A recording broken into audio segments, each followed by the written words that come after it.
대기업이므로 잘못된 희망을 안거나 비현실적인 기대를 해서는 안 된다. 다른 조건이 동일하다면 소형주에 투자해야 유리하다. 가장 높은 수익은 소형주에서 나온다. 피터 린치. 대기업 임원 포스가 풀풀 나지만 왠지 모르게 독특한 취미 생활을 하나쯤은 즐길 것 같은 개구장이 웃음을 짓고 계신 이분의 이름은 랄프 웬저입니다. 우리는 이 사람과 이 사람이 쓴 책, 작지만 강한 기업에 투자하라. 이 책에 주목할 필요가 있습니다. 왜냐하면 이 사람은 독특하게도 다른 펀드 매니저들은 거들떠보지 않은 소형주에 꽂혀 소형주 외길 인생을 달려오신 분이기 때문입니다. 저자인 랄프 웬저는 1970년도에 소형주에만 투자하는 에이콘 펀드를 출범하였으며 이 펀드의 수익률은 그가 은퇴한 2003년 기준으로 13,000%에 달했습니다. 즉 130배의 수익을 만들어낸 것입니다. USA 투데이가 월스트리트 포트폴리오 매니저를 대상으로 실시한 내 자산 관리를 맡기고 싶은 펀드 매니저 조사에서 워렌 버핏을 제치고 1위를 차지했으며 소형주 투자의 원로라는 칭호를 얻기도 했습니다. 저 역시 재무 건전성이 튼튼하고 실적이 좋음에도 불구하고 소형주라는 이유로 소외되었던 종목에 투자하여 괜찮은 수익률을 맛보기도 했습니다. 저는 작지만 강한 소형주가 삼성전자와 같은 대형 우량주보다 낫다고 생각하는 사람입니다. 그래서 더 이 책에 애착이 가기도 합니다. 여러분들이 좀 더 효율적으로 남들보다 현명하고 빠르게 부를 축적하기 위해서 이 책을 반드시 읽어보시는 것을 추천드립니다. 그리고 소형주를 어떻게 발굴하고 투자하는지 중간중간 설명을 곁들이도록 하겠습니다. 분명 도움이 되실 것입니다. 아마 대형 우량주가 좋다고 생각했다면 이 책으로 여러분들의 생각은 180도로 변할 수 있을 것입니다. 그럼 시작하겠습니다.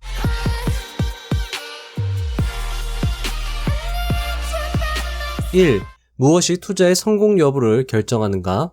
투자의 성공 여부를 결정짓는 가장 중요한 요소는 바로 시장에 어떤 자세로 접근하느냐다. 그래서 여러분들이 주목해야 할 것은 구체적인 투자 방법이 아니라 나의 투자 경험과 내가 배웠던 것들을 여러분들 스스로 이해하는 것이다. 여러분들이 이 책의 내용을 이해한다면 나름대로의 투자 방식과 주식시장을 바라보는 자신만의 자세를 정립할 수 있을 것이다. 2. 이 책을 읽었다고 단시간에 수익률 100%를 기대하지 말라. 여러분의 목표는 꾸준히 부를 축적하는 것이어야 한다. 주식시장에서 갑자기 큰 돈을 벌었다는 이야기는 여기저기 듣지만 신뢰하지는 않는다. 오늘 당장 시장을 뜨겁게 달구며 주가가 치솟은 종목들은 대부분이 5년 안에 아무도 쳐다보지 않는 싸늘한 종목으로 바뀐다. 이 사실은 반복되는 역사가 여실히 증명해주고 있다. 3. 한 걸음 물러나 다른 시각으로 바라보라. 이 내용이 정말 중요한데요. 한번 같이 살펴보시죠. 투자의 세계에서 남들보다 뛰어난 성적을 올리기 위해서는 반드시 역발상의 기질을 가져야 한다. 즉, 합의된 의견을 따라가면 그저 그런 수준에 만족해야 한다. 지금 당장 뛰어나다고 하는 대형 우량주의 기업이 영원히 잘 될 수 없으며 10년 전에 모두가 우상으로 떠받들었던 IBM, 펜실베니아 철도 등이 대표적인 예이다. 그런 점에서 남들보다 뛰어난 성적을 올리는 투자자는 지금 시장에서 떠받드는 우상들을 의심에 찬 눈초리로 쳐다볼 것이다. 남들과 차별되는 걸출한 성과를 올리기 위해서는 반드시 한 걸음 물러나 무리 바깥으로 나와야 한다. 4. 얼룩말과 펀드 매니저들에게 최고의 전략은 바로 군중 중심에 있는 것이다. 왜냐하면 그렇게 해야 가장 안전하고 질책받을 일이 없기 때문이다. 5. 니프티 피프티, 멋진 50가지 종목. 이 단어는 1960년대에서 70년대 인류 주식으로 일컬어지는 대형 우량주에 붙여진 이름이다. 대개가 소비자들에게 널리 알려진 브랜드였고 PER은 상상을 초월했다. 디즈니의 PER은 76, 맥도날드의 PER은 81, 폴라로이드의 PER은 97이었다. 내가 투자한 소형주들은 실적이 괜찮은 편이었지만 주가는 형편없었다. 그 시기처럼 그렇게 울화가 치밀었던 경우도 없었던 것 같다. 내가 투자한 소형주들은 정말 괜찮은 주식임에도 불구하고 소외받아서 속이 상했다라고 말하는 거죠. 하지만 나는 끝까지 버텼다. 내 원칙을 저버리고 물이 한가운데로 뛰어들어 니프티 피프티를 붙잡고 싶지는 않았다. 6. 빌어먹을 니프티 피프티. 이거 제가 만든 제목입니다. 한번 보시죠. 영원할 것 같았던 종목들은 결국 아무도 예측하지 못한 시점에 무너져 내렸다. 니프티 피프티의 평균 PER은 48배에서 13.5배로 떨어졌다. 그리고 나의 괜찮은 종목들까지 덩달아 피해를 입었다. 동반 하락을 피할 수 없었다. 워렌 버핏은 당시 포브스와의 인터뷰에서 이렇게 말했다. 홍등가에 갔다가 과도하게 정력을 낭비한 사내 녀석의 꼬락선이지. 이제 투자를 시작할 때가 됐어. 버핏의 말은 정확했다. 1982년 누구도 예측하지 못한 시점에서 갑자기 기록적인 거래량을 보이며 엄청난 강세장으로 돌변했다. 왜 이런 현상이 발생하는 것일까? 얼룩말처럼 때를 지어 움직이는 펀드 매니저들의 본능 때문일 것이다. 7. 모든 대기업들은 과거엔 모두 작은 기업이었다. 나는 이것을 주식시장의 진화론으로 설명하고자 한다. 매우 치열하고 경쟁적인 사업 환경에 적응한 기업들은 살아남고 그렇지 못한 기업들은 죽는다. 신생기업들은 생존을 위해 끊임없이 자신만의 특화된 틈새 시장을 발굴한다. 자, 여러분들 여기서 저자는 틈새 시장을 계속 강조하고 있습니다. 중요 포인트고요. 여러분들도 이 틈새 시장을 어떻게 발굴하는지 집중해서 봐주시길 바랍니다. 그렇게 살아남은 소수 신생기업은 크게 성장한다. 8. 진화론적 관점에서의 IBM. IBM의 성장과 몰락. 컴퓨터의 시대가 도래했을 때만 해도 IBM은 그렇게 주목받는 회사가 아니었다. IBM은 기술 자체는 최고 수준이 아니었지만 마케팅은 타의 추종을 불허하는 수준이었다. IBM은 그렇게 최후의 승자가 되어 누구나 인정하는 공룡기업으로 성장하였다. 즉, 마케팅 능력으로 IBM은 엄청난 공룡기업으로 성장했다는 거죠. 한동안 IBM의 아성은 절대 무너지지 않을 것이라 생각했다. 하지만 마치 거대 운석이 공룡을 멸종시켰던 것처럼 IBM은 몰락했다. 그 이유는 퍼스널 컴퓨터의 등장 때문이었다. 그들의 마케팅 능력은 퍼스널 컴퓨터 시장에 적합하지 않았다. 그들은 예전과 같이 날렵하게 움직일 수 없는 거대 공룡이 되어버렸기 때문에 새로운 시장에 적응하지 못했다. 그리고 결국 몰락하였다. 9. 대기업보다 작은 기업이 더 빠르다. 작은 기업의 경영자들은 적극적으로 변화에 대응한다. 반면 대기업은 여러 단계의 경영진이 있고 그만큼 대응이 느리다. 자, 여러분들이 만약에 회사원분들이라면 이것에 정말 적극 공감하실 수 있을 겁니다. 대기업들이랑 이렇게 일을 하다 보면 답답해 미치겠어요. 어떤 사람한테 얘기를 하면 그게 부장한테 가야 되죠. 부장이 다시 상무한테 가야 되죠. 상무한테 또 이사한테 가야 되죠. 이사가 또 CEO한테 가야 됩니다. 근데 작은 기업은 그냥 한 방에 CEO랑 얘기를 할 수 있어요. 바로바로 들어준단 말이죠. 대기업은 그게 안 돼요. 정말 답답합니다. 어느 기업이든 지금의 자리까지 오는데 20년이라는 세월을 보냈다면 그 자체로 빨간불이 켜진 상태이다. 20년간 성공 비결이 무엇이었든 간에 이미 기업 환경은 상당히 변화가 있었을 것이며 기존 방식이 더 이상 작동하지 않을 가능성이 높다.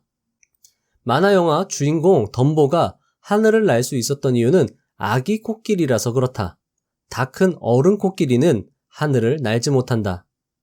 자, 여러분들 보시면 이 대기업들이 이 변화에 빠르게 적응하기 위해서 어떤 방식을 취하죠?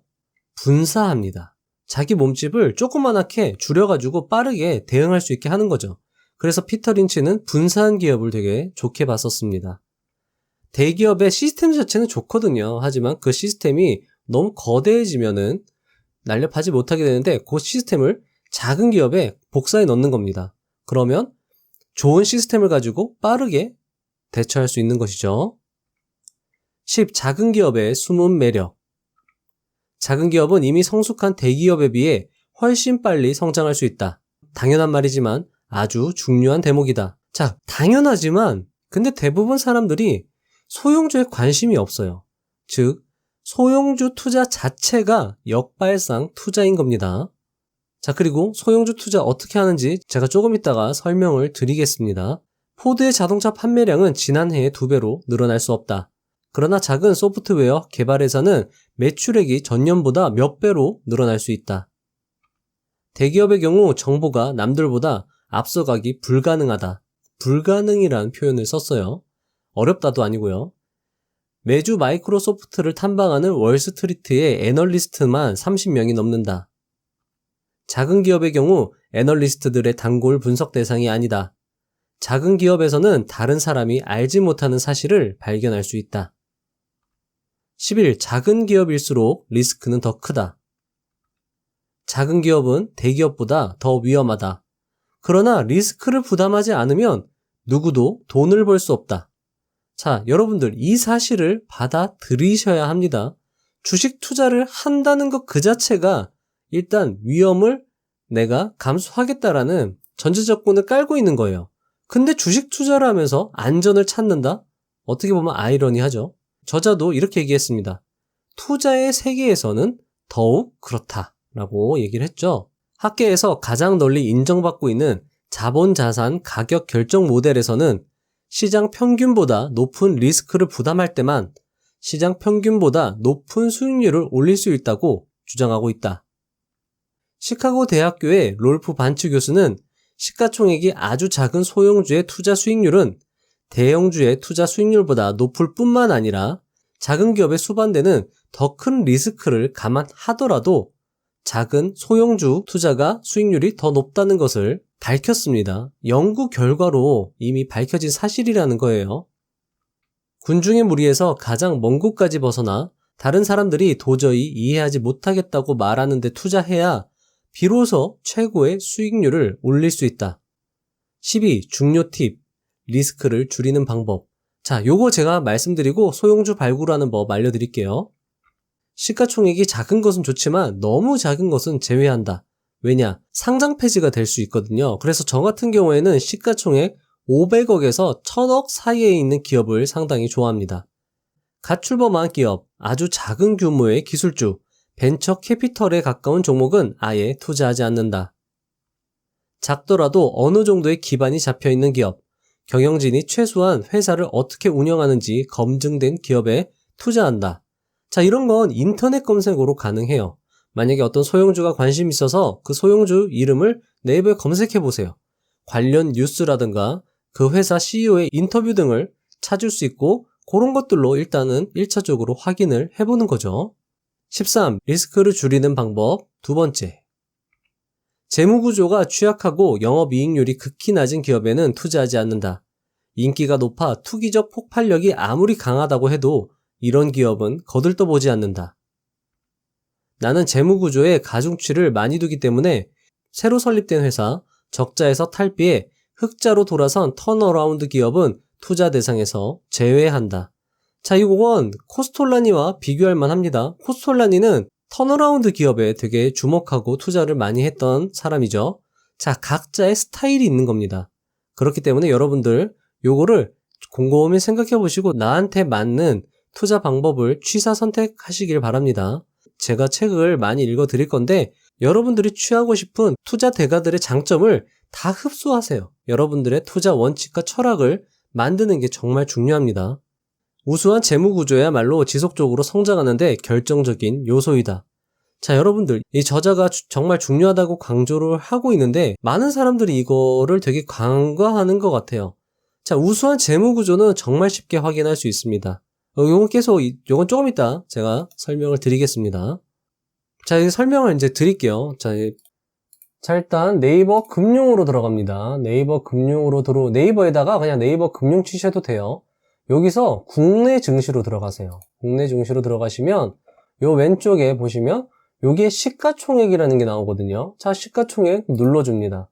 자, 그러면 여기에 이렇게 자기 입맛에 맞게 이 전체 상장된 기업들을 걸러낼 수 있거든요. 저는 다른 거 필요 없고 시가총액하고 PER하고 ROE만 보겠습니다. 나머지는 뭐 그렇게 볼 필요 없을 것 같아요. 그래서 적용하기를 하면 상장된 기업들을 자, 이런 식으로 쭉 나열을 해줍니다. 시가총액 순으로 지금 나열이 돼 있는데요. 자, 보시면 이렇게 대형 우량주들은 저의 관심 대상이 아닙니다. 보시면 한 20페이지 정도부터 나오는 것 같은데, 자, 20페이지 넘어가니까 시가총액 695억짜리가 나오네요. 좀 더 뒤로 더 가볼게요. 이제 400대가 나왔죠? 400대는 좀 위험합니다. 저는 500 이상은 돼야 됩니다. 자, 500 이상 나왔죠?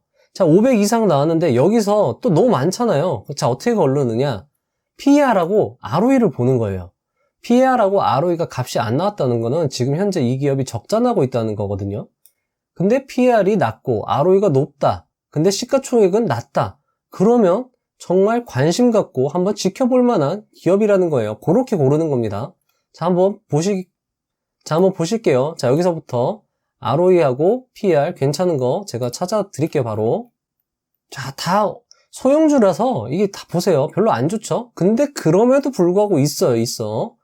자, 보시면 페이퍼 코리아가 PER이 11.53인데 ROE가 좀 별로죠? 그럼 다 패스하고 또 넘어보시죠, 계속.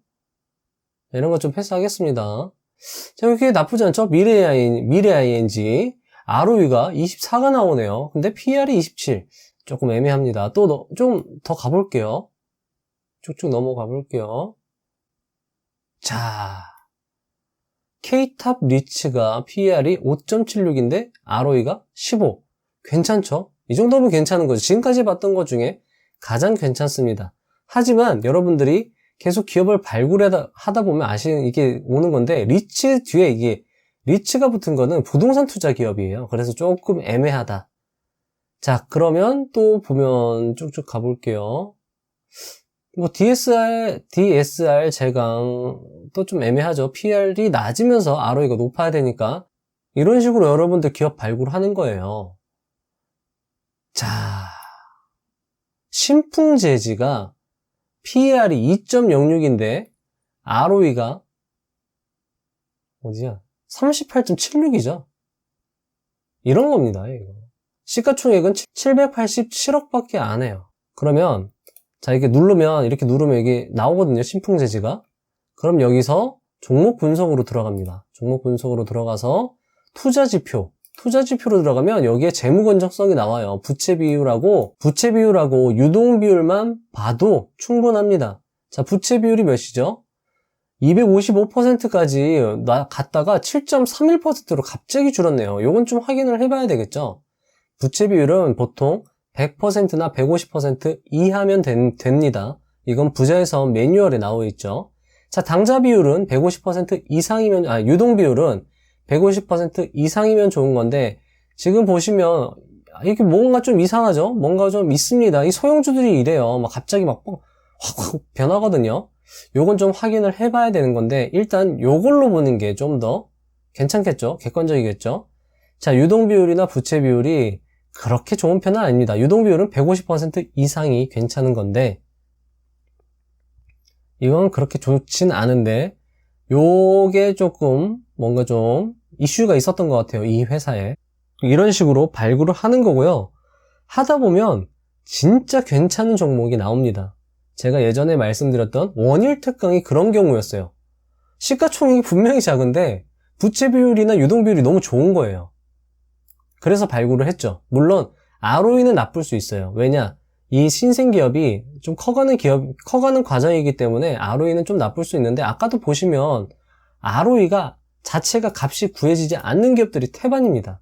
그런데도 불구하고 ROE 값이 나왔다는 거는 이 회사가 이익을 내고 있다는 거예요. 그런 식으로 여러분들 접근하시면 됩니다.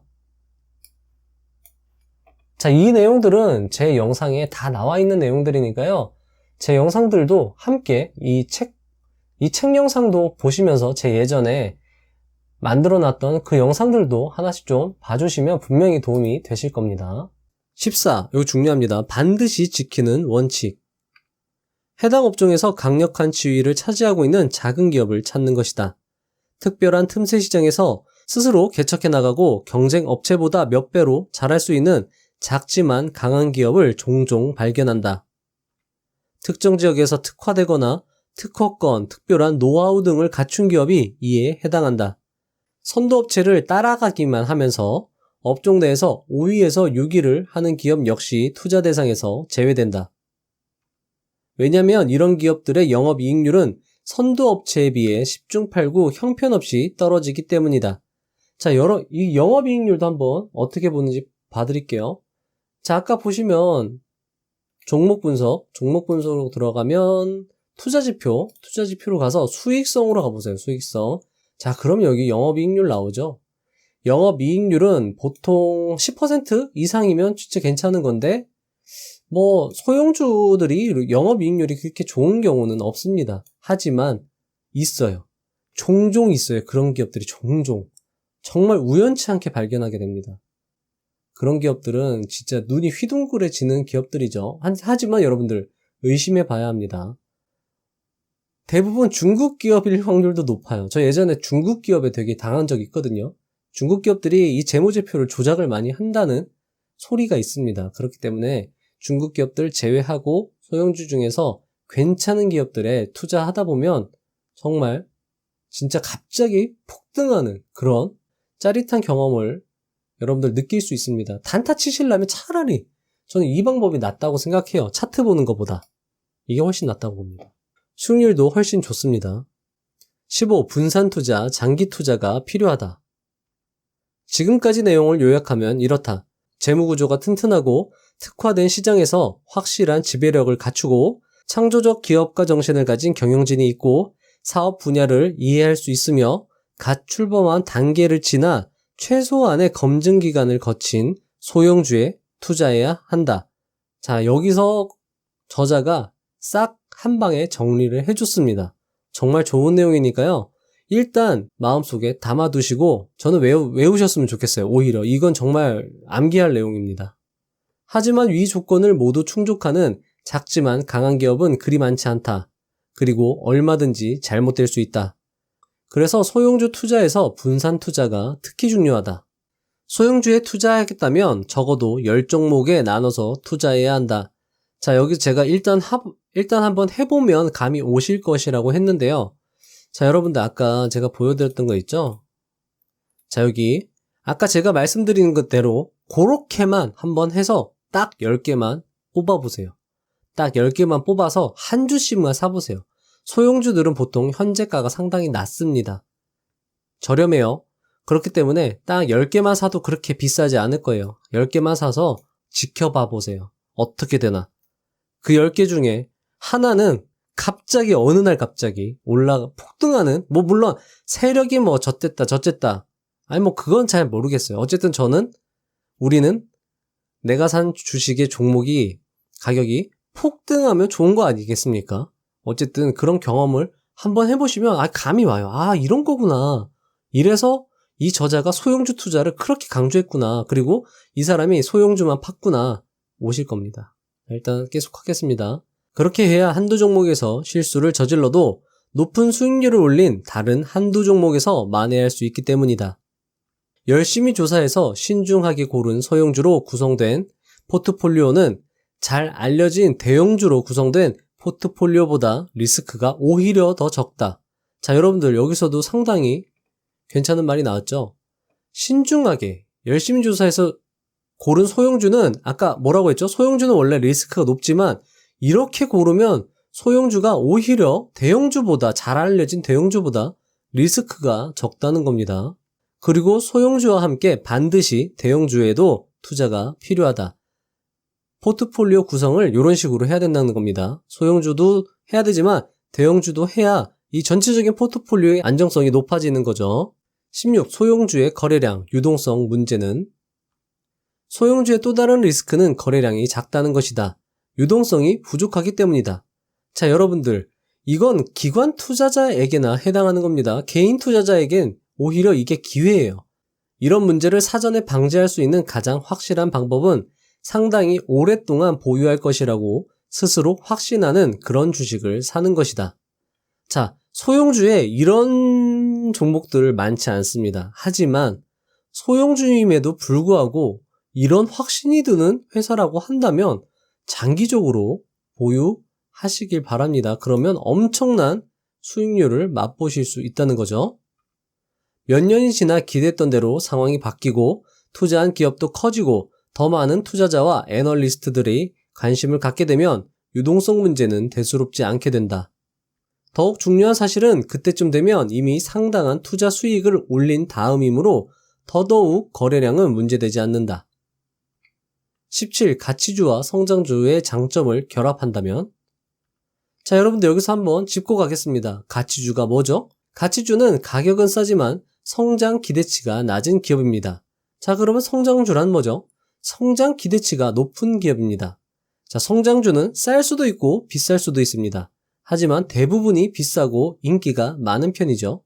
하지만 성장주가 비싸지 않다면 정말 드문 케이스고 그게 이 저자가 찾는 기업이라고 말하고 있습니다. 한번 보시죠. 계속. 오로지 가치주 투자만 고집한다거나 반드시 성장주 투자만 고수할 이유는 없다. 훌륭한 기업, 성장하는 기업을 원하지만 그렇다고 너무 비싼 값을 지불하고 싶지는 않다. 자, 이 부분도 완전 공감되는 내용입니다. 삼성전자에 지금 투자하지 않는 이유이기도 합니다. 제가 생각하는 삼성전자의 적정 주가는 지금 주가보다 좀 더 낮습니다. 즉, 내가 찾는 주식은 합리적 주가의 성장주이다. 자, 이 말도 정말 중요한 말이죠.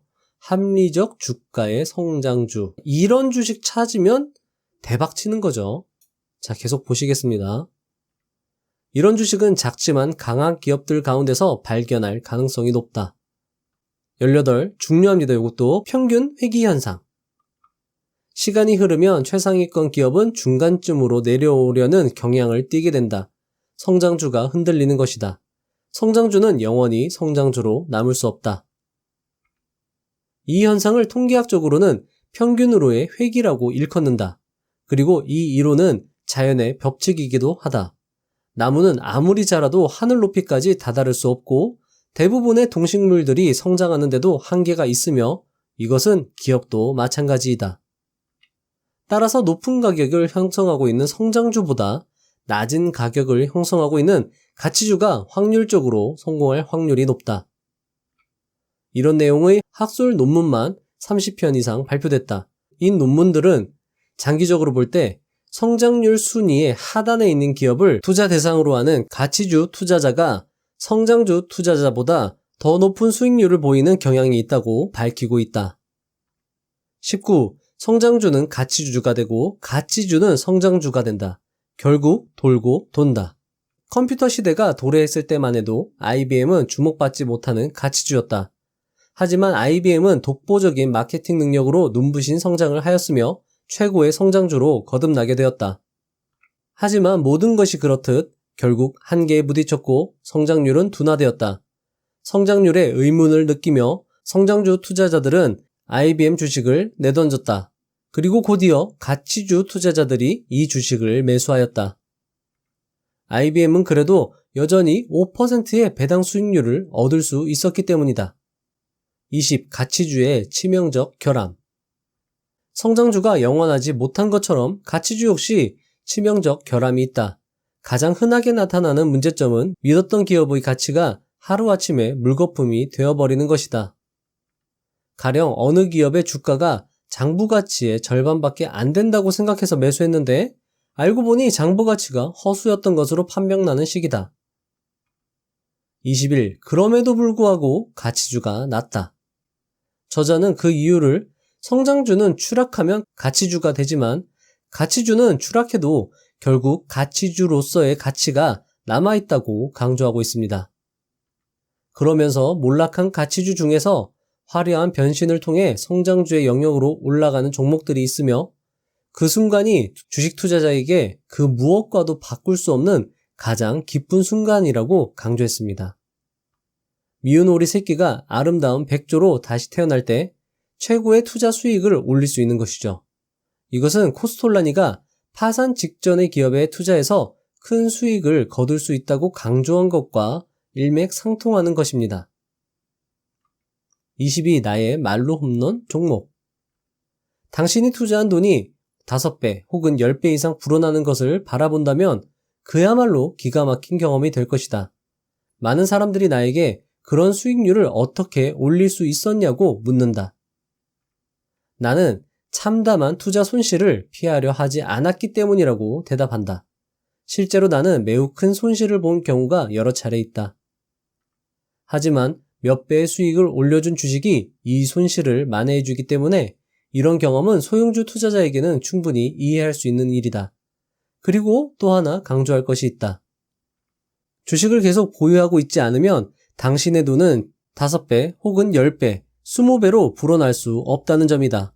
주가가 이미 큰 폭으로 올랐다고 해서 그 주식이 추가로 더 오를 수 있는 가능성이 없는 것은 아니다. 대부분의 투자자들은 주가가 2배로 오르면 일단 이익을 챙기기 위해 즐거운 마음으로 주식을 내다 판다.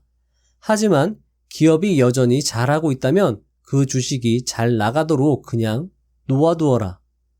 자, 여러분들 여기서 어렵지만 명심해야 할 것입니다. 모든 투자 대가들이 강조했고 그들이 가장 많이 후회한 사안입니다. 자, 이거죠.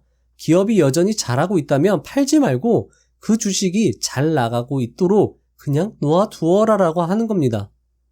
아무리 주가가 5배, 10배, 20배가 돼도 여전히 잘하고 있으면 놔둬라 라고 하는 거고, 모든 투자 대가들이, 진짜 모든 투자 대가들이 강조했고요. 가장 많이 후회했던 사안입니다. 23. 나쁜 뉴스 리스크가 좋은 기회를 만든다. 나쁜 뉴스와 리스크는 대개 과장되고 그 파장은 증폭된다. 스탠포드 대학교와 프린스턴 대학교 교수진의 연구 결과에 주목해보자. 이들의 논문에서 대부분의 사람들은 돈에 관한 문제에서 어떤 일이 일어날 가능성을 상당히 과장한다는 결론을 지었다. 특히 무슨 일이 벌어질 개연성만 있다면 그 확률이 1000분의 1이든 100만 분의 1이든 심각한 문제로 받아들인다는 것이다. 암보험이나 해외여행자 보험, 기타 재난 관련 보험의 경우 실제 확률이 낮음에도 불구하고 상대적으로 비싼 보험료를 지불하면서까지 보험에 가입하는 것은 이런 이유 때문이다. 발생 가능성이 아주 희박한, 아주 특별한 사건의 위험성을 과대평가하는 것처럼 이길 확률이 극히 희박한 상황에서도 그 가치를 과대평가해버린다.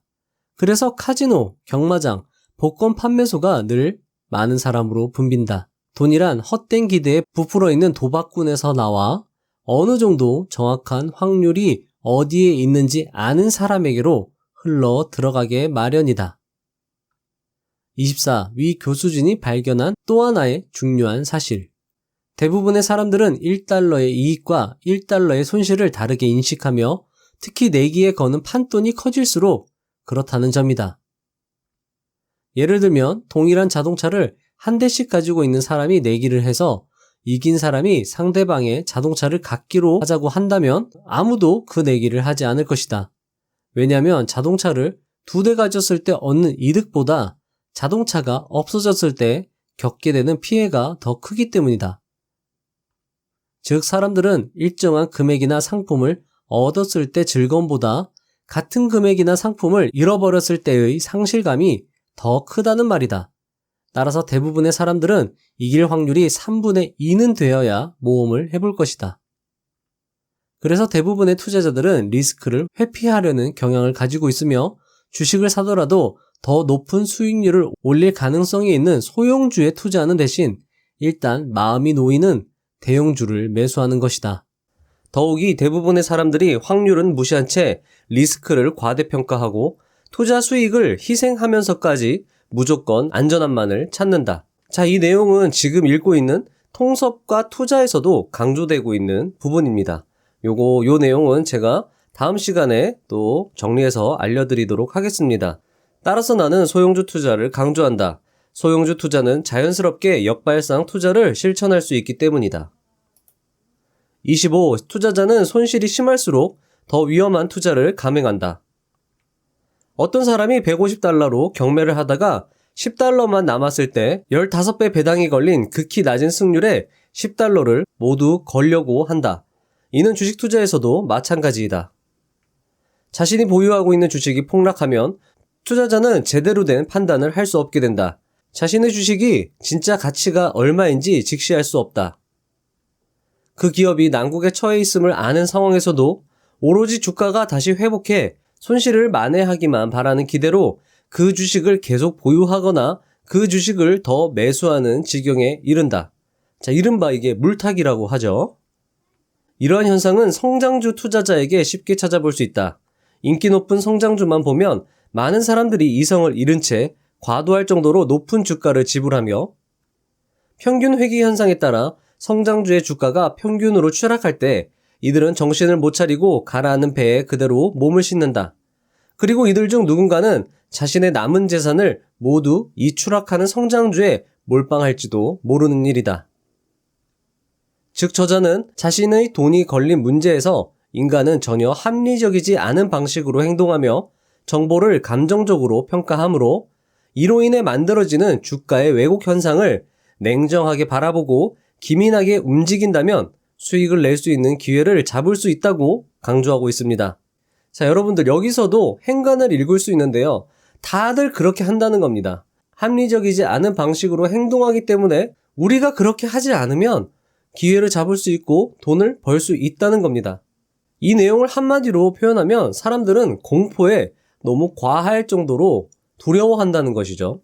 그때 우리가 정신줄 붙잡고 그 공포를 이겨낼 수 있으면 분명히 우리는 남들보다 상대적으로 많은 돈을 벌 수 있다는 것입니다. 26. 주가의 왜곡과 좋은 투자 기회. 지금까지 사실은 중요한 메시지를 전달해준다. 발생 가능성이 희박한 재난으로 인해 주식시장이 공포에 사로잡히면 리스크가 작은 훌륭한 기업의 주가도 매수하기에 아주 매력적인 수준으로 떨어진다. 그래서 나쁜 뉴스는 늘 시장에 과도하게 반영된다는 말까지 만들어졌다. 주식시장에 자주 발견할 수 있는 또 다른 기회는 특정 업종이나 산업 분야에 대한 과도한 우려로 인해 해당 업종에 대한 전 종목의 주가가 급락할 때다. 투자자가 어느 업종에 대해 두려움에 사로잡혀 있다면 틀림없이 리스크는 거의 없는데 주가는 추락해 있는 훌륭한 기업을 찾아낼 수 있을 것이다. 저자는 주가 수익 비율, 즉 PER이 더 이상 떨어질 수 없는 바닥까지 내려왔다면 주가는 영원히 그 바닥에 머물러 있지 않는다는 것을 강조하였습니다. 지금 주식시장은 여전히 고평가 상태에 머무르고 있지만 저는 언젠가 분명히 기회가 올 것이라고 확신하고 있습니다. 왜냐하면 영원한 것은 절대 없으니까요. 따라서 제 채널의 구독자분들과 시청자분들은 시장에서 계속 머무르며 냉정하게 기회를 노리는 현명한 투자자가 되었으면 합니다. 27. 증권 분석의 신비한 마술 같은 건 없다. 증권 분석이란 어느 기업이 향후 몇 년간 어떻게 될지 이해하고자 끊임없이 질문하는 과정일 뿐이다. 자, 여러분들 보시면 분석이라는 게 어렵지 않습니다. 그냥 스스로 끊임없이 질문하는 과정일 뿐이라는 거죠. 이 말이 정말 중요합니다. 이거를 많이 여러분들이 연습을 하셔야 합니다. 자, 계속 보시면 어떻게 하는지 잘 나옵니다. 어떤 업종에 대해 잘 알고 있다면 그것은 당신의 강점이며 그 업종이 바로 당신이 주의 깊게 살펴봐야 할 부분이다. 당신이 제대로 이해하고 있는 주식에서 더 멀리 벗어날수록 당신은 투자가 아니라 도박을 하는 자신을 발견하게 될 것이다. 내가 주식 투자자로서 가장 기본적인 원칙을 터득하게 된 시점은 내가 무엇을 알고 있으며 무엇을 모르고 있었는지 파악한 다음이었다. 자, 즉 저자는 주식 투자의 메타인지를 강조하고 있습니다. 소크라테스는 너 자신을 알라라는 말로 메타인지를 강조했는데요. 한 번쯤은 내가 어떤 분야에 강점이 있는지 곰곰이 생각해보는 시간을 갖는 것도 좋을 것 같습니다. 없을 것 같다고요? 아니요. 분명 여러분들은 어느 한 분야의 전문가일 것입니다. 자신을 과소평가하지 마세요. 현대 사회를 살아가고 있는 여러분들은 이미 대단하니까요. 저 같은 경우에는 소비라는 분야에 엄청난 강점이 있습니다. 왜냐하면 저는 소비자이기 때문입니다. 자신이 소비자인 것을 강점이라고 생각하지 않는 사람들이 대부분인데 그렇지 않습니다. 저도 그렇고 여러분들도 그렇고 소비자이고 어떤 회사의 제품을 사용할 수 있습니다. 그 회사의 제품이 좋은지 나쁜지 확인할 수 있습니다. 그리고 주위의 사람들한테 그 제품이 좋은지 나쁜지 여론조사도 할 수 있죠. 여러분들이 할 수 있는 것, 제가 할 수 있는 것 이미 많이 있습니다. 그 강점을 절대 놓치지 마세요. 다른 사람들은 대부분 못하는 것들입니다. 못한다기보다는 신경을 안 쓰죠. 대부분의 사람들이 보기는 보지만 관찰을 하지 않는 것과 같은 맥락입니다. 28. 자신의 스타일은 어떤가? 개인 투자자들에게 꼭 해주고 싶은 조언이 있다면 주식의 세계를 바라볼 수 있는 눈, 즉 자신의 투자 전략을 가져야만 한다는 것이다. 불필요한 사족처럼 들릴 수 있지만 대부분의 개인 투자자들은 남의 이야기, 남의 정보 등에 의해서 주식을 매수한다. 하지만 주식 투자로 성공하는 사람들은 절대 이렇게 하지 않는다. 이들은 자신이 어떤 부류의 주식에 투자하고 싶은지 분명히 선을 그을 수 있는 투자 철학을 가지고 있으며 끊임없이 스스로 질의응답한다. 자, 여기 정말 중요합니다. 제가 여기다 대박 중요라고 써놨는데요. 무조건 중요합니다. 책을 읽으시면서 혹은 제 영상을 보시면서 나는 어떻게 해야 할까? 끊임없이 고민하셔야 됩니다. 이 전략은 나한테 맞을 것 같다. 이 전략은 나랑 좀 별로인 것 같아. 그런 걸 취사 선택하면서 계속 질문을 해야 된다는 거죠. 자, 여러분들, 제 영상들만 보셔도 엔간한 건 이제 다 말씀드린 것 같아요. 그렇기 때문에 제 영상을 처음부터 끝까지 쭉 보시고 투자 철학을 한번 만들어 보시는 것도 괜찮을 것 같습니다. 나의 스타일은 내가 사업의 내용을 잘 이해하고 있고 해당 분야의 독보적인 지위를 차지하고 있는 작지만 강한 기업을 발굴하는 것이다. 따라서 내가 찾는 기업은 대개 한두 가지의 사업에만 전념한다. 즉 사업 다각화를 하지 않는다는 것이죠. 피터 린치님은 사업 다각화는 사업 다악화라고 할 정도로 이 사업 다각화를 별로 좋지 않게 봤습니다. 사업의 종류를 문어발식으로 늘리지 않는 기업이 좋다는 거죠. 또한 나는 창조적 기업가 정신을 가지고 있는 경영진과 강력한 대차 대조표를 좋아하는데, 자, 여기서 강력한 대차 대조표는 뭐죠? 부채 비율하고 유동 비율만 제대로 확인해도 어느 정도 확인이 가능합니다. 작은 기업의 경우 전자는 대부분 갖고 있지만 후자는 그렇지 않다. 작은 기업은 대체적으로 창조적 기업가 정신을 가진 경영진은 가지고 있는데 이런 부채 비율이나 유동 비율은 그렇게 좋지 않다는 겁니다. 하지만 찾다 보면 강력한 대차 대조표까지 갖춘 기업도 발굴해낼 수 있다. 얼마나 발품을 팔았느냐가 문제이다. 찾다 보면 여러분들 나옵니다. 그리고 내가 원하는 한 가지는 바로 아직 별로 알려지지 않아서 주가가 매우 싼 편이어야 한다는 점이다. 나의 이와 같은 투자 철학과 스타일은 30년 가까운 세월 동안 여기에서 벗어난 적이 없다. 자, 여러분들, 지금까지 이 저자의 그 30년 투자 팁을 다 알려준 거예요. 여기서 더 벗어날 것도 없다는 겁니다. 더 늘어날 것도 없고. 그러니까 지금까지 나온 내용을 여러분들 다시 한번 보시면서 좋은 거는 여러분들 빨리 내 것으로 만드는 게 필요합니다. 소형주 투자는 개인 투자자들에게 특화된 영역입니다. 기관 투자자들은 하고 싶어도 못해요. 소형주 투자는.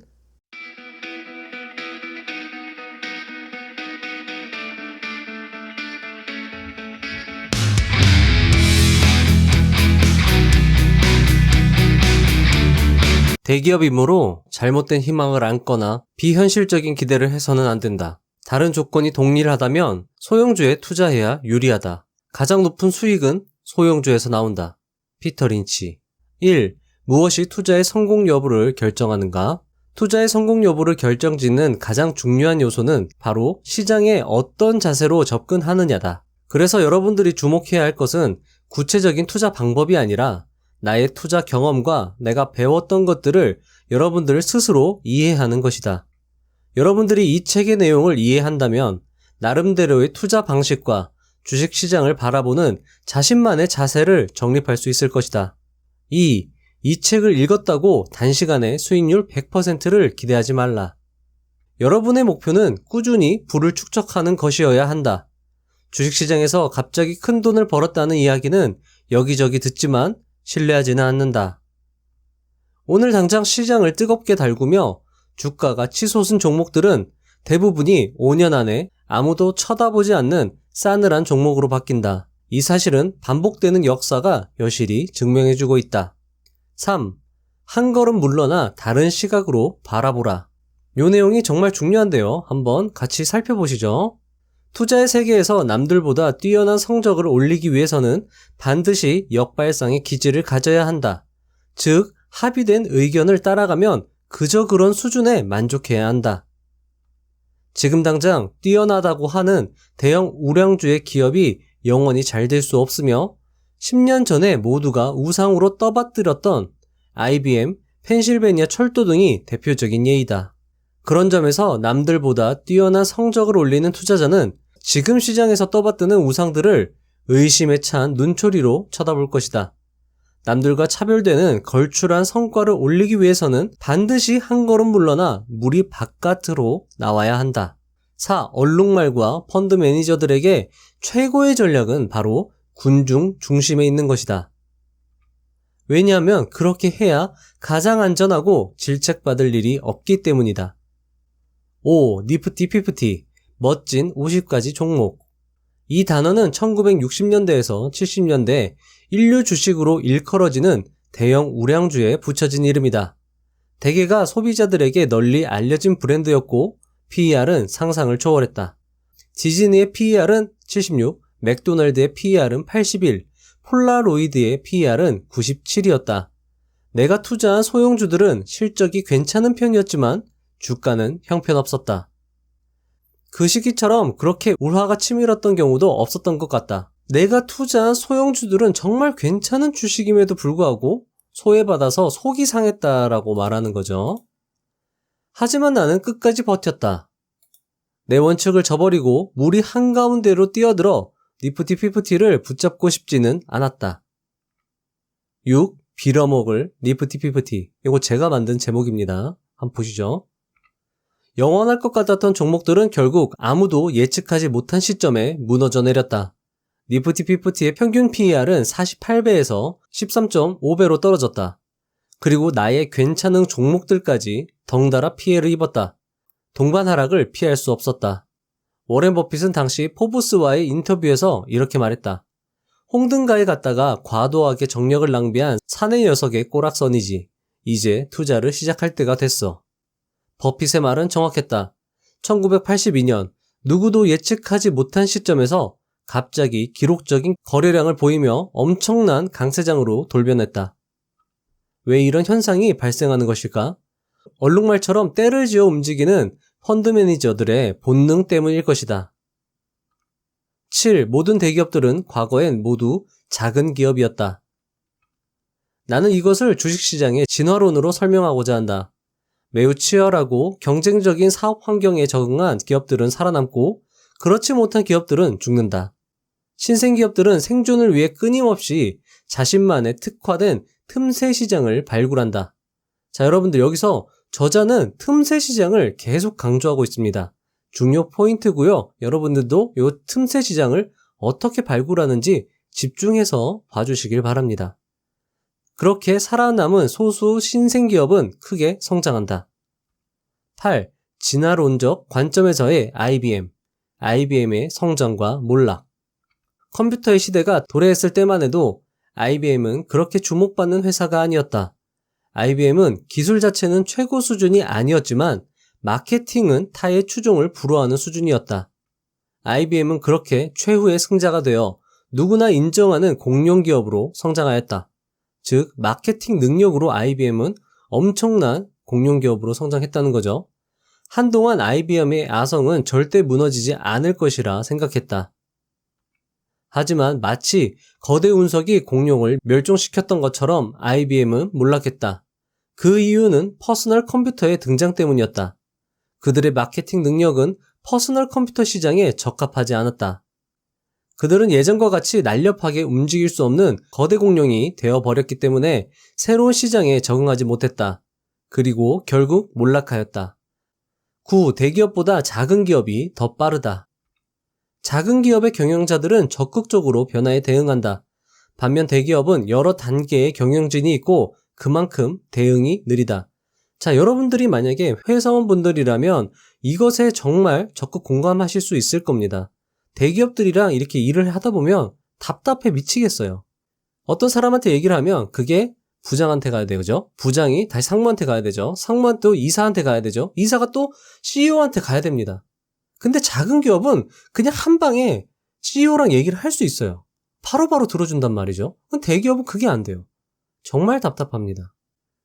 어느 기업이든 지금의 자리까지 오는데 20년이라는 세월을 보냈다면 그 자체로 빨간불이 켜진 상태이다.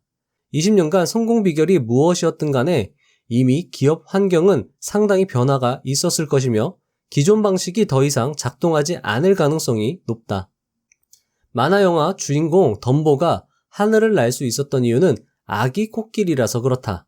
다 큰 어른 코끼리는 하늘을 날지 못한다. 자, 여러분들 보시면 이 대기업들이 이 변화에 빠르게 적응하기 위해서 어떤 방식을 취하죠? 분사합니다. 자기 몸집을 조그만하게 줄여가지고 빠르게 대응할 수 있게 하는 거죠. 그래서 피터 린치는 분사한 기업을 되게 좋게 봤었습니다. 대기업의 시스템 자체는 좋거든요. 하지만 그 시스템이 너무 거대해지면은 날렵하지 못하게 되는데 그 시스템을 작은 기업에 복사해 넣는 겁니다. 그러면 좋은 시스템을 가지고 빠르게 대처할 수 있는 것이죠. 10. 작은 기업의 숨은 매력. 작은 기업은 이미 성숙한 대기업에 비해 훨씬 빨리 성장할 수 있다. 당연한 말이지만 아주 중요한 대목이다. 자, 당연하지만 근데 대부분 사람들이 소형주에 관심이 없어요. 즉, 소형주 투자 자체가 역발상 투자인 겁니다. 자, 그리고 소형주 투자 어떻게 하는지 제가 조금 이따가 설명을 드리겠습니다. 포드의 자동차 판매량은 지난해의 2배로 늘어날 수 없다. 그러나 작은 소프트웨어 개발 회사는 매출액이 전년보다 몇 배로 늘어날 수 있다. 대기업의 경우 정보가 남들보다 앞서가기 불가능하다. 불가능이란 표현을 썼어요. 어렵다도 아니고요. 매주 마이크로소프트를 탐방하는 월스트리트의 애널리스트만 30명이 넘는다. 작은 기업의 경우 애널리스트들의 단골 분석 대상이 아니다. 작은 기업에서는 다른 사람이 알지 못하는 사실을 발견할 수 있다. 11. 작은 기업일수록 리스크는 더 크다. 작은 기업은 대기업보다 더 위험하다. 그러나 리스크를 부담하지 않으면 누구도 돈을 벌 수 없다. 자, 여러분들 이 사실을 받아들이셔야 합니다. 주식 투자를 한다는 것 그 자체가 일단 위험을 내가 감수하겠다라는 전제조건을 깔고 있는 거예요. 근데 주식 투자를 하면서 안전을 찾는다? 어떻게 보면 아이러니하죠. 저자도 이렇게 얘기했습니다. 투자의 세계에서는 더욱 그렇다라고 얘기를 했죠. 학계에서 가장 널리 인정받고 있는 자본자산 가격 결정 모델에서는 시장 평균보다 높은 리스크를 부담할 때만 시장 평균보다 높은 수익률을 올릴 수 있다고 주장하고 있다. 시카고 대학교의 롤프 반츠 교수는 시가총액이 아주 작은 소형주의 투자 수익률은 대형주의 투자 수익률보다 높을 뿐만 아니라 작은 기업에 수반되는 더 큰 리스크를 감안하더라도 작은 소형주 투자가 수익률이 더 높다는 것을 밝혔습니다. 연구 결과로 이미 밝혀진 사실이라는 거예요. 군중의 무리에서 가장 먼 곳까지 벗어나 다른 사람들이 도저히 이해하지 못하겠다고 말하는 데 투자해야 비로소 최고의 수익률을 올릴 수 있다. 12. 중요 팁. 리스크를 줄이는 방법. 자, 요거 제가 말씀드리고 소형주 발굴하는 법 알려드릴게요. 시가총액이 작은 것은 좋지만 너무 작은 것은 제외한다. 왜냐? 상장 폐지가 될 수 있거든요. 그래서 저 같은 경우에는 시가총액 500억에서 1000억 사이에 있는 기업을 상당히 좋아합니다. 갓 출범한 기업, 아주 작은 규모의 기술주, 벤처 캐피털에 가까운 종목은 아예 투자하지 않는다. 작더라도 어느 정도의 기반이 잡혀있는 기업, 경영진이 최소한 회사를 어떻게 운영하는지 검증된 기업에 투자한다. 자, 이런 건 인터넷 검색으로 가능해요. 만약에 어떤 소형주가 관심 있어서 그 소형주 이름을 네이버에 검색해보세요. 관련 뉴스라든가 그 회사 CEO의 인터뷰 등을 찾을 수 있고 그런 것들로 일단은 1차적으로 확인을 해보는 거죠. 13. 리스크를 줄이는 방법. 두 번째. 재무구조가 취약하고 영업이익률이 극히 낮은 기업에는 투자하지 않는다. 인기가 높아 투기적 폭발력이 아무리 강하다고 해도 이런 기업은 거들떠보지 않는다. 나는 재무구조에 가중치를 많이 두기 때문에 새로 설립된 회사, 적자에서 탈피해 흑자로 돌아선 턴어라운드 기업은 투자 대상에서 제외한다. 자, 이건 코스톨라니와 비교할 만합니다. 코스톨라니는 턴어라운드 기업에 되게 주목하고 투자를 많이 했던 사람이죠. 자, 각자의 스타일이 있는 겁니다. 그렇기 때문에 여러분들 요거를 곰곰이 생각해 보시고 나한테 맞는 투자 방법을 취사 선택하시길 바랍니다. 제가 책을 많이 읽어 드릴 건데 여러분들이 취하고 싶은 투자 대가들의 장점을 다 흡수하세요. 여러분들의 투자 원칙과 철학을 만드는 게 정말 중요합니다. 우수한 재무구조야말로 지속적으로 성장하는 데 결정적인 요소이다. 자, 여러분들, 이 저자가 정말 중요하다고 강조를 하고 있는데 많은 사람들이 이거를 되게 간과하는 것 같아요. 자, 우수한 재무 구조는 정말 쉽게 확인할 수 있습니다. 요건 조금 이따 제가 설명을 드리겠습니다. 자, 이 설명을 이제 드릴게요. 자, 일단 네이버 금융으로 들어갑니다. 네이버에다가 그냥 네이버 금융 치셔도 돼요.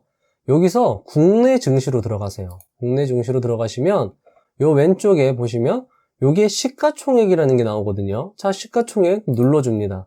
자, 그러면 여기에 이렇게 자기 입맛에 맞게 이 전체 상장된 기업들을 걸러낼 수 있거든요. 저는 다른 거 필요 없고 시가총액하고 PER하고 ROE만 보겠습니다. 나머지는 뭐 그렇게 볼 필요 없을 것 같아요.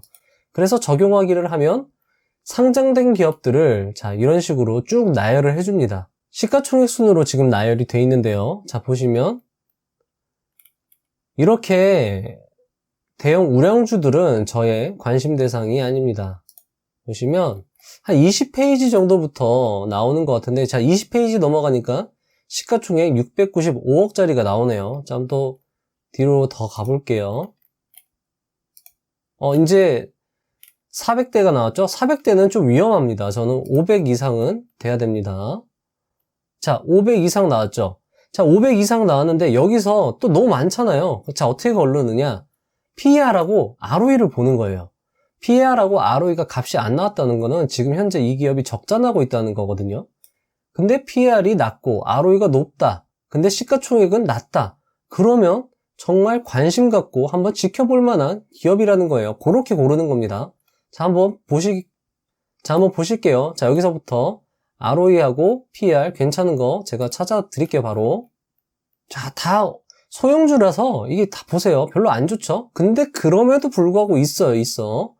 자, 보시면 페이퍼 코리아가 PER이 11.53인데 ROE가 좀 별로죠? 그럼 다 패스하고 또 넘어보시죠. 계속 이런 거 좀 패스하겠습니다. 자, 이렇게 나쁘지 않죠? 미래 ING ROE가 24가 나오네요. 근데 PER이 27 조금 애매합니다. 또 좀 더 가볼게요. 쭉쭉 넘어가 볼게요. 자, K탑 리츠가 PER이 5.76인데 ROE가 15. 괜찮죠? 이 정도면 괜찮은 거죠. 지금까지 봤던 것 중에 가장 괜찮습니다. 하지만 여러분들이 계속 기업을 발굴하다 보면 이게 오는 건데, 리츠 뒤에 이게 리츠가 붙은 거는 부동산 투자 기업이에요. 그래서 조금 애매하다. 자, 그러면 또 보면 쭉쭉 가볼게요. 뭐 DSR 제강 또 좀 애매하죠. PER이 낮으면서 ROE가 높아야 되니까 이런 식으로 여러분들 기업 발굴하는 거예요. 자, 신풍재지가 PER이 2.06인데 ROE가 어디야? 38.76이죠. 이런 겁니다, 이거. 시가총액은 787억밖에 안 해요. 그러면 자, 이렇게 누르면 이게 나오거든요, 신풍재지가. 그럼 여기서 종목 분석으로 들어갑니다. 종목 분석으로 들어가서 투자지표로 들어가면 여기에 재무 건전성이 나와요. 부채 비율하고 유동 비율만 봐도 충분합니다. 자, 부채 비율이 몇이죠? 255%까지 갔다가 7.31%로 갑자기 줄었네요. 요건 좀 확인을 해봐야 되겠죠? 부채 비율은 보통 100%나 150% 이하면 됩니다. 이건 부자에서 매뉴얼에 나와 있죠. 자, 당좌 비율은 150% 이상이면, 유동 비율은 150% 이상이면 좋은 건데, 지금 보시면, 이게 뭔가 좀 이상하죠? 뭔가 좀 있습니다. 이 소형주들이 이래요. 갑자기 확 변하거든요. 요건 좀 확인을 해봐야 되는 건데, 일단 요걸로 보는 게 좀 더 괜찮겠죠? 객관적이겠죠? 자, 유동 비율이나 부채 비율이 그렇게 좋은 편은 아닙니다. 유동 비율은 150% 이상이 괜찮은 건데, 이건 그렇게 좋진 않은데, 요게 조금 뭔가 좀 이슈가 있었던 것 같아요, 이 회사에. 이런 식으로 발굴을 하는 거고요. 하다 보면 진짜 괜찮은 종목이 나옵니다. 제가 예전에 말씀드렸던 원일 특강이 그런 경우였어요. 시가총액이 분명히 작은데 부채 비율이나 유동 비율이 너무 좋은 거예요. 그래서 발굴을 했죠. 물론 ROE는 나쁠 수 있어요. 왜냐? 이 신생기업이 좀 커가는 과정이기 때문에 ROE는 좀 나쁠 수 있는데, 아까도 보시면 ROE가 자체가 값이 구해지지 않는 기업들이 태반입니다. 그런데도 불구하고 ROE 값이 나왔다는 거는 이 회사가 이익을 내고 있다는 거예요. 그런 식으로 여러분들 접근하시면 됩니다. 자, 이 내용들은 제 영상에 다 나와 있는 내용들이니까요. 제 영상들도 함께 이 책 영상도 보시면서 제 예전에 만들어 놨던 그 영상들도 하나씩 좀 봐주시면 분명히 도움이 되실 겁니다. 14. 이거 중요합니다. 반드시 지키는 원칙. 해당 업종에서 강력한 지위를 차지하고 있는 작은 기업을 찾는 것이다. 특별한 틈새 시장에서 스스로 개척해 나가고 경쟁 업체보다 몇 배로 잘할 수 있는 작지만 강한 기업을 종종 발견한다. 특정 지역에서 특화되거나 특허권, 특별한 노하우 등을 갖춘 기업이 이에 해당한다. 선도업체를 따라가기만 하면서 업종 내에서 5위에서 6위를 하는 기업 역시 투자 대상에서 제외된다. 왜냐하면 이런 기업들의 영업이익률은 선도업체에 비해 10중 8구 형편없이 떨어지기 때문이다. 자, 이 영업이익률도 한번 어떻게 보는지 봐드릴게요. 자, 아까 보시면 종목 분석으로 들어가면 투자지표로 가서 수익성으로 가보세요. 수익성. 자, 그럼 여기 영업이익률 나오죠. 영업이익률은 보통 10% 이상이면 진짜 괜찮은 건데, 소형주들이 영업이익률이 그렇게 좋은 경우는 없습니다. 하지만 있어요. 종종 있어요. 그런 기업들이 종종. 정말 우연치 않게 발견하게 됩니다. 그런 기업들은 진짜 눈이 휘둥그레지는 기업들이죠. 하지만 여러분들 의심해 봐야 합니다. 대부분 중국 기업일 확률도 높아요. 저 예전에 중국 기업에 되게 당한 적이 있거든요. 중국 기업들이 이 재무제표를 조작을 많이 한다는 소리가 있습니다. 그렇기 때문에 중국 기업들 제외하고 소형주 중에서 괜찮은 기업들에 투자하다 보면 정말 진짜 갑자기 폭등하는 그런 짜릿한 경험을 여러분들 느낄 수 있습니다. 단타 치시려면 차라리 저는 이 방법이 낫다고 생각해요. 차트 보는 것보다. 이게 훨씬 낫다고 봅니다. 수익률도 훨씬 좋습니다. 15. 분산 투자, 장기 투자가 필요하다. 지금까지 내용을 요약하면 이렇다.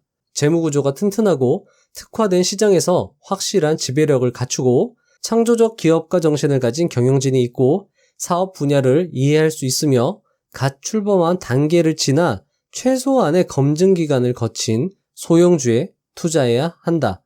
자, 여기서 저자가 싹 한 방에 정리를 해줬습니다. 정말 좋은 내용이니까요. 일단 마음속에 담아두시고 저는 외우셨으면 좋겠어요. 오히려 이건 정말 암기할 내용입니다. 하지만 위 조건을 모두 충족하는 작지만 강한 기업은 그리 많지 않다. 그리고 얼마든지 잘못될 수 있다. 그래서 소형주 투자에서 분산 투자가 특히 중요하다. 소형주에 투자하겠다면 적어도 10종목에 나눠서 투자해야 한다. 자, 여기 제가 일단 한번 해보면 감이 오실 것이라고 했는데요. 자, 여러분들 아까 제가 보여드렸던 거 있죠? 자, 여기 아까 제가 말씀드린 것대로 그렇게만 한번 해서 딱 10개만 뽑아보세요. 딱 10개만 뽑아서 한 주씩만 사보세요.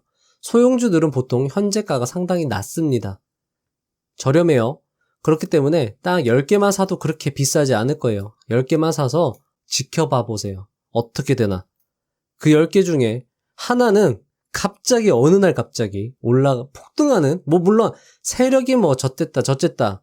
아니 그건 잘 모르겠어요. 어쨌든 우리는 내가 산 주식의 종목이 가격이 폭등하면 좋은 거 아니겠습니까? 어쨌든 그런 경험을 한번 해보시면 감이 와요. 이런 거구나. 이래서 이 저자가 소형주 투자를 그렇게 강조했구나. 그리고 이 사람이 소형주만 팠구나. 오실 겁니다. 일단 계속하겠습니다. 그렇게 해야 한두 종목에서 실수를 저질러도 높은 수익률을 올린 다른 한두 종목에서 만회할 수 있기 때문이다. 열심히 조사해서 신중하게 고른 소형주로 구성된 포트폴리오는 잘 알려진 대형주로 구성된 포트폴리오보다 리스크가 오히려 더 적다. 자, 여러분들 여기서도 상당히 괜찮은 말이 나왔죠? 신중하게 열심히 조사해서 고른 소형주는 아까 뭐라고 했죠? 소형주는 원래 리스크가 높지만 이렇게 고르면 소형주가 오히려 잘 알려진 대형주보다 리스크가 적다는 겁니다. 그리고 소형주와 함께 반드시 대형주에도 투자가 필요하다. 포트폴리오 구성을 이런 식으로 해야 된다는 겁니다. 소형주도 해야 되지만 대형주도 해야 이 전체적인 포트폴리오의 안정성이 높아지는 거죠. 16. 소형주의 거래량, 유동성 문제는 소형주의 또 다른 리스크는 거래량이 작다는 것이다. 유동성이 부족하기 때문이다. 자, 여러분들, 이건 기관 투자자에게나 해당하는 겁니다. 개인 투자자에겐 오히려 이게 기회예요. 이런 문제를 사전에 방지할 수 있는 가장 확실한 방법은 상당히 오랫동안 보유할 것이라고 스스로 확신하는 그런 주식을 사는 것이다.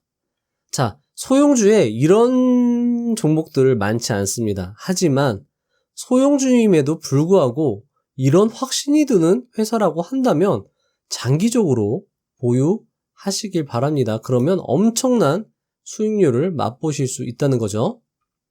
몇 년이 지나 기대했던 대로 상황이 바뀌고 투자한 기업도 커지고 더 많은 투자자와 애널리스트들이 관심을 갖게 되면 유동성 문제는 대수롭지 않게 된다. 더욱 중요한 사실은 그때쯤 되면 이미 상당한 투자 수익을 올린 다음이므로 더더욱 거래량은 문제되지 않는다. 17. 가치주와 성장주의 장점을 결합한다면? 자, 여러분들 여기서 한번 짚고 가겠습니다. 가치주가 뭐죠? 가치주는 가격은 싸지만 성장 기대치가 낮은 기업입니다. 자, 그러면 성장주란 뭐죠? 성장 기대치가 높은 기업입니다. 자, 성장주는 쌀 수도 있고 비쌀 수도 있습니다. 하지만 대부분이 비싸고 인기가 많은 편이죠. 하지만 성장주가 비싸지 않다면 정말 드문 케이스고 그게 이 저자가 찾는 기업이라고 말하고 있습니다. 한번 보시죠. 계속. 오로지 가치주 투자만 고집한다거나 반드시 성장주 투자만 고수할 이유는 없다.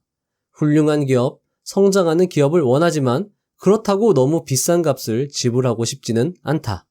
자, 이 부분도 완전 공감되는 내용입니다. 삼성전자에 지금 투자하지 않는 이유이기도 합니다. 제가 생각하는 삼성전자의 적정 주가는 지금 주가보다 좀 더 낮습니다. 즉, 내가 찾는 주식은 합리적 주가의 성장주이다. 자, 이 말도 정말 중요한 말이죠. 합리적 주가의 성장주. 이런 주식 찾으면 대박 치는 거죠. 자, 계속 보시겠습니다. 이런 주식은 작지만 강한 기업들 가운데서 발견할 가능성이 높다. 18. 중요합니다. 이것도 평균 회귀 현상. 시간이 흐르면 최상위권 기업은 중간쯤으로 내려오려는 경향을 띠게 된다. 성장주가 흔들리는 것이다. 성장주는 영원히 성장주로 남을 수 없다. 이 현상을 통계학적으로는 평균으로의 회귀라고 일컫는다. 그리고 이 이론은 자연의 법칙이기도 하다. 나무는 아무리 자라도 하늘 높이까지 다다를 수 없고 대부분의 동식물들이 성장하는데도 한계가 있으며 이것은 기업도 마찬가지이다. 따라서 높은 가격을 형성하고 있는 성장주보다 낮은 가격을 형성하고 있는 가치주가 확률적으로 성공할 확률이 높다. 이런 내용의 학술 논문만 30편 이상 발표됐다. 이 논문들은 장기적으로 볼 때 성장률 순위의 하단에 있는 기업을 투자 대상으로 하는 가치주 투자자가 성장주 투자자보다 더 높은 수익률을 보이는 경향이 있다고 밝히고 있다. 19. 성장주는 가치주가 되고 가치주는 성장주가 된다. 결국 돌고 돈다. 컴퓨터 시대가 도래했을 때만 해도 IBM은 주목받지 못하는 가치주였다. 하지만 IBM은 독보적인 마케팅 능력으로 눈부신 성장을 하였으며 최고의 성장주로 거듭나게 되었다. 하지만 모든 것이 그렇듯 결국 한계에 부딪혔고 성장률은 둔화되었다. 성장률에 의문을 느끼며 성장주 투자자들은 IBM 주식을 내던졌다. 그리고 곧이어 가치주 투자자들이 이 주식을 매수하였다. IBM은 그래도 여전히 5%의 배당 수익률을 얻을 수 있었기 때문이다. 20. 가치주의 치명적 결함. 성장주가 영원하지 못한 것처럼 가치주 역시 치명적 결함이 있다. 가장 흔하게 나타나는 문제점은 믿었던 기업의 가치가 하루아침에 물거품이 되어버리는 것이다. 가령 어느 기업의 주가가 장부 가치의 절반밖에 안 된다고 생각해서 매수했는데 알고 보니 장부 가치가 허수였던 것으로 판명나는 시기다. 21. 그럼에도 불구하고 가치주가 낮다. 저자는 그 이유를 성장주는 추락하면 가치주가 되지만 가치주는 추락해도 결국 가치주로서의 가치가 남아있다고 강조하고 있습니다. 그러면서 몰락한 가치주 중에서 화려한 변신을 통해 성장주의 영역으로 올라가는 종목들이 있으며 그 순간이 주식 투자자에게 그 무엇과도 바꿀 수 없는 가장 기쁜 순간이라고 강조했습니다. 미운 오리 새끼가 아름다운 백조로 다시 태어날 때 최고의 투자 수익을 올릴 수 있는 것이죠. 이것은 코스톨라니가 파산 직전의 기업에 투자해서 큰 수익을 거둘 수 있다고 강조한 것과 일맥상통하는 것입니다. 22. 나의 말로 홈런 종목. 당신이 투자한 돈이 5배 혹은 10배 이상 불어나는 것을 바라본다면 그야말로 기가 막힌 경험이 될 것이다. 많은 사람들이 나에게 그런 수익률을 어떻게 올릴 수 있었냐고 묻는다. 나는 참담한 투자 손실을 피하려 하지 않았기 때문이라고 대답한다. 실제로 나는 매우 큰 손실을 본 경우가 여러 차례 있다. 하지만 몇 배의 수익을 올려준 주식이 이 손실을 만회해주기 때문에 이런 경험은 소형주 투자자에게는 충분히 이해할 수 있는 일이다. 그리고 또 하나 강조할 것이 있다. 주식을 계속 보유하고 있지 않으면 당신의 돈은 5배 혹은 10배, 20배로 불어날 수 없다는 점이다. 주가가 이미 큰 폭으로 올랐다고 해서 그 주식이 추가로 더 오를 수 있는 가능성이 없는 것은 아니다. 대부분의 투자자들은 주가가 2배로 오르면 일단 이익을 챙기기 위해 즐거운 마음으로 주식을 내다 판다. 하지만 기업이 여전히 잘하고 있다면 그 주식이 잘 나가도록 그냥 놓아두어라. 자, 여러분들 여기서 어렵지만 명심해야 할 것입니다. 모든 투자 대가들이 강조했고 그들이 가장 많이 후회한 사안입니다. 자, 이거죠. 기업이 여전히 잘하고 있다면 팔지 말고 그 주식이 잘 나가고 있도록 그냥 놓아두어라 라고 하는 겁니다. 아무리 주가가 5배, 10배, 20배가 돼도 여전히 잘하고 있으면 놔둬라 라고 하는 거고, 모든 투자 대가들이, 진짜 모든 투자 대가들이 강조했고요. 가장 많이 후회했던 사안입니다. 23. 나쁜 뉴스 리스크가 좋은 기회를 만든다. 나쁜 뉴스와 리스크는 대개 과장되고 그 파장은 증폭된다. 스탠포드 대학교와 프린스턴 대학교 교수진의 연구 결과에 주목해보자. 이들의 논문에서 대부분의 사람들은 돈에 관한 문제에서 어떤 일이 일어날 가능성을 상당히 과장한다는 결론을 지었다. 특히 무슨 일이 벌어질 개연성만 있다면 그 확률이 1000분의 1이든 100만 분의 1이든 심각한 문제로 받아들인다는 것이다. 암보험이나 해외여행자 보험, 기타 재난 관련 보험의 경우 실제 확률이 낮음에도 불구하고 상대적으로 비싼 보험료를 지불하면서까지 보험에 가입하는 것은 이런 이유 때문이다. 발생 가능성이 아주 희박한, 아주 특별한 사건의 위험성을 과대평가하는 것처럼 이길 확률이 극히 희박한 상황에서도 그 가치를 과대평가해버린다. 그래서 카지노, 경마장, 복권 판매소가 늘 많은 사람으로 붐빈다. 돈이란 헛된 기대에 부풀어 있는 도박꾼에서 나와 어느 정도 정확한 확률이 어디에 있는지 아는 사람에게로 흘러 들어가게 마련이다. 24. 위 교수진이 발견한 또 하나의 중요한 사실. 대부분의 사람들은 1달러의 이익과 1달러의 손실을 다르게 인식하며 특히 내기에 거는 판돈이 커질수록 그렇다는 점이다. 예를 들면 동일한 자동차를 한 대씩 가지고 있는 사람이 내기를 해서 이긴 사람이 상대방의 자동차를 갖기로 하자고 한다면 아무도 그 내기를 하지 않을 것이다. 왜냐하면 자동차를 2대 가졌을 때 얻는 이득보다 자동차가 없어졌을 때 겪게 되는 피해가 더 크기 때문이다. 즉 사람들은 일정한 금액이나 상품을 얻었을 때 즐거움보다 같은 금액이나 상품을 잃어버렸을 때의 상실감이 더 크다는 말이다. 따라서 대부분의 사람들은 이길 확률이 3분의 2는 되어야 모험을 해볼 것이다. 그래서 대부분의 투자자들은 리스크를 회피하려는 경향을 가지고 있으며 주식을 사더라도 더 높은 수익률을 올릴 가능성이 있는 소형주에 투자하는 대신 일단 마음이 놓이는 대형주를 매수하는 것이다. 더욱이 대부분의 사람들이 확률은 무시한 채 리스크를 과대평가하고 투자 수익을 희생하면서까지 무조건 안전함만을 찾는다. 자, 이 내용은 지금 읽고 있는 통섭과 투자에서도 강조되고 있는 부분입니다. 요 내용은 제가 다음 시간에 또 정리해서 알려드리도록 하겠습니다. 따라서 나는 소형주 투자를 강조한다. 소형주 투자는 자연스럽게 역발상 투자를 실천할 수 있기 때문이다. 25. 투자자는 손실이 심할수록 더 위험한 투자를 감행한다. 어떤 사람이 $150로 경매를 하다가 $10만 남았을 때 15배 배당이 걸린 극히 낮은 승률에 $10를 모두 걸려고 한다. 이는 주식 투자에서도 마찬가지이다. 자신이 보유하고 있는 주식이 폭락하면 투자자는 제대로 된 판단을 할 수 없게 된다. 자신의 주식이 진짜 가치가 얼마인지 직시할 수 없다. 그 기업이 난국에 처해 있음을 아는 상황에서도 오로지 주가가 다시 회복해 손실을 만회하기만 바라는 기대로 그 주식을 계속 보유하거나 그 주식을 더 매수하는 지경에 이른다. 자, 이른바 이게 물타기라고 하죠. 이러한 현상은 성장주 투자자에게 쉽게 찾아볼 수 있다.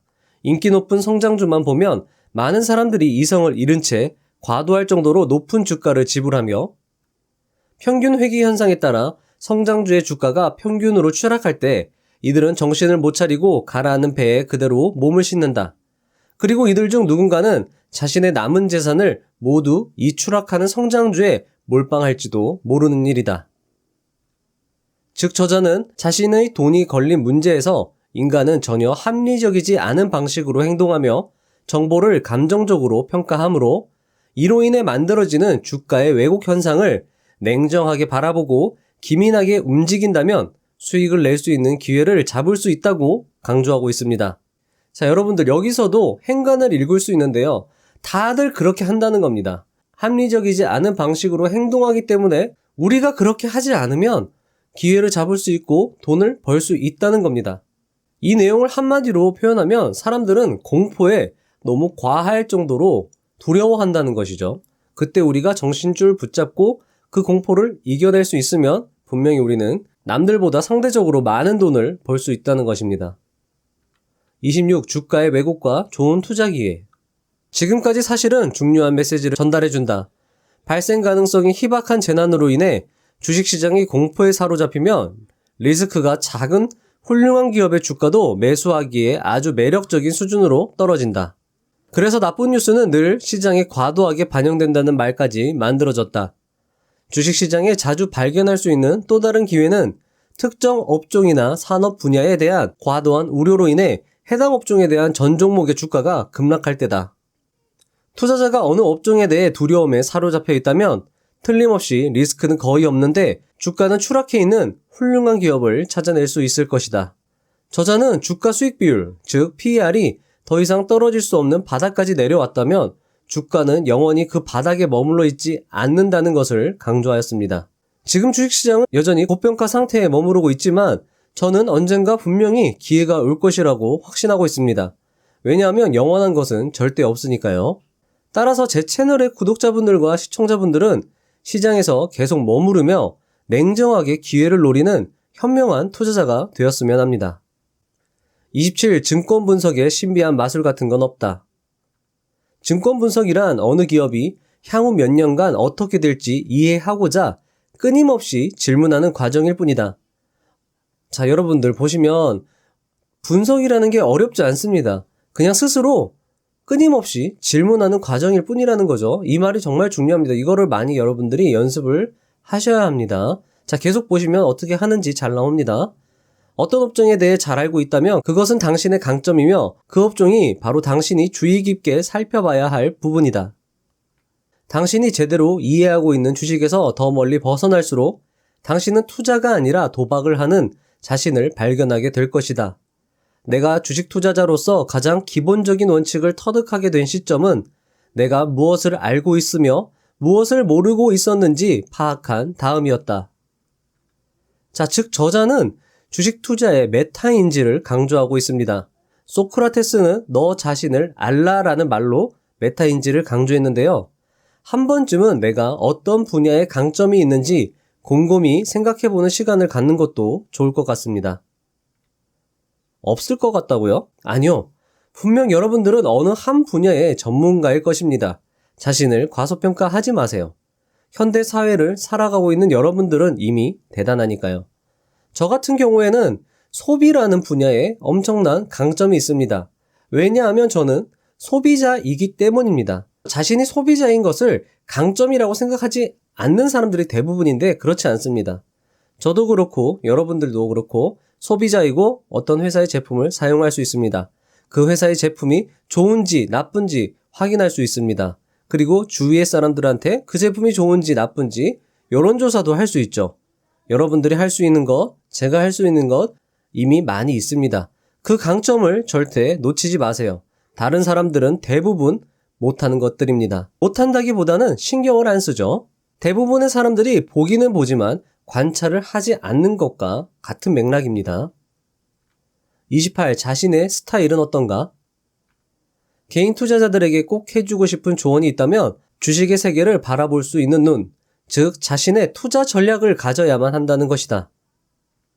불필요한 사족처럼 들릴 수 있지만 대부분의 개인 투자자들은 남의 이야기, 남의 정보 등에 의해서 주식을 매수한다. 하지만 주식 투자로 성공하는 사람들은 절대 이렇게 하지 않는다. 이들은 자신이 어떤 부류의 주식에 투자하고 싶은지 분명히 선을 그을 수 있는 투자 철학을 가지고 있으며 끊임없이 스스로 질의응답한다.